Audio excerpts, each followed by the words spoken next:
Hello, I'm Aaron Marino from Alpha M Image Consulting. So we've already talked about shirts in an earlier video and basically showed you the difference between fitted shirts and regular fit shirts. My personal opinion, regardless of your body shape, unless you're a really big guy and you're a big teddy bear, fitted shirts look best on most everybody. Reason being is that there's a lot less extra fabric in the body of the shirt. And it actually makes your shoulders look broader, your waist smaller, you look taller, leaner, more muscular. Who doesn't want that? I know I do. So anyway, but I never really explained how to go and buy the proper size shirt. So today we're talking about how to buy the proper size button-up shirt. Now some of you are probably a little confused right now. You thought there were only a few sizes: small, medium, large, extra large, XXX, XXX, the list goes on and on. Well, this is true. You're generally going to find shirts when you're talking about a pullover or a t-shirt. They are really just going to have the basic sizes: small, medium, large, extra large, XXX. You understand. But when you're buying a dress shirt or a shirt that you may or may not wear a tie with, going under a jacket, tucking in the jeans, whatever it may be, there are two measurements that really matter when you're buying that shirt. The two measurements are the neck and the arm length. So let's talk about what that means. So how do you get your measurements? First, I want you, when you're going into a store, a department store or men's specialty store, grab an associate. Somebody there is going to be able to measure you. They're going to first take your neck measurement. Okay, this is the measurement that the collar is going to be. Now, when they tell you that, that's basically giving you 2 fingers worth of room in between your neck and your collar.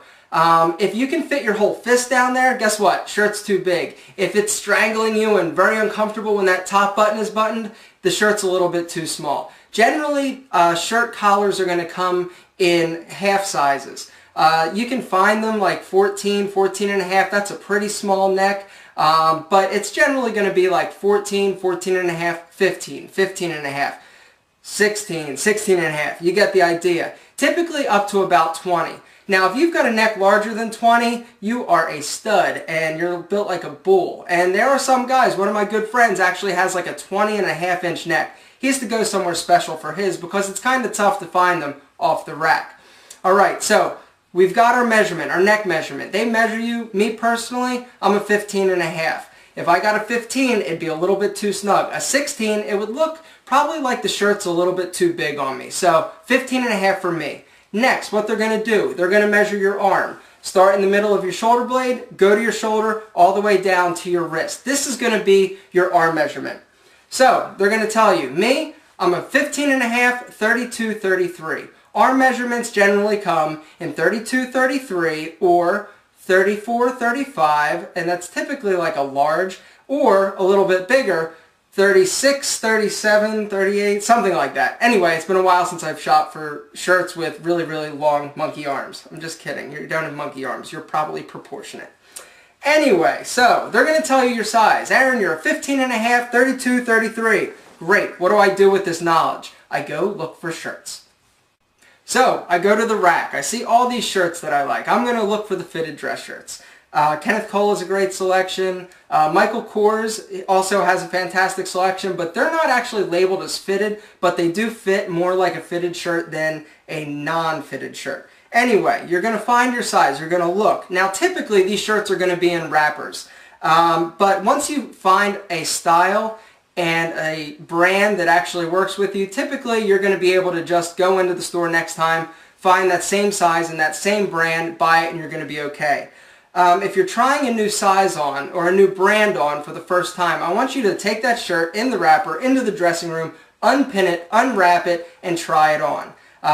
Sales associates like to discourage this, but hey, you're spending the money, you're buying it, so I say go on and try it on. When you unwrap the shirt from the wrapper, you're going to see, typically next to the label, a little tag that will correlate to the size that you're buying. Now, one thing you really should do is look at that. Look at that tag when you pull it out of the wrapper, because I have had a shirt slipped into a larger size and I didn't realize it until I actually tried the shirt on. So you try it on. How do we know it fits? Button the top button. You can fit basically 1, 2 fingers in there comfortably and you're not choking. good fit. But now let's talk about the arm length. So you've got the shirt on. It is unbuttoned.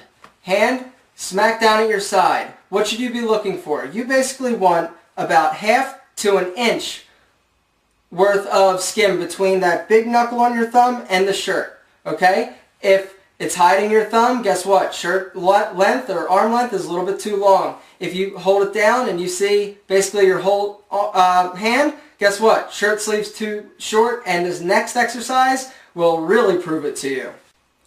Next, what I want you to do, hold your arm straight out in front of you. Okay? You can see the entire hand.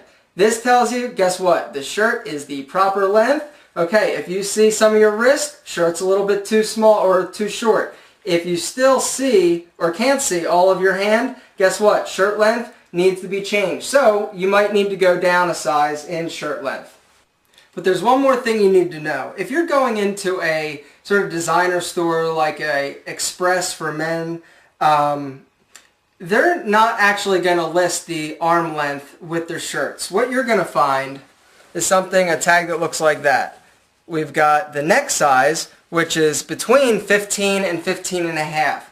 Okay, this is typically going to be like 15 and a quarter. But no arm length. Now, they've done the market research. They understand how bodies work. Typically, a 15 and a half inch neck is a medium.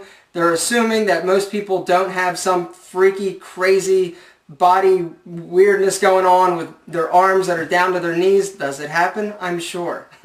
You're probably going to need to go to a tailor. But anyway, if you get a large, it's typically the neck size is going to be about a 16 to a 16 and a half. The sleeve lengths are going to be a little bit longer. They've done a good job in making the shirts proportionate and correlating pretty well to the other shirts that actually have both measurements. So that's my little video on how to buy a perfectly fitting dress shirt. I hope you got something out of it. I hope it made a little sense. If it didn't, please post your questions or comments, and I'll talk to you real soon. Bye-bye.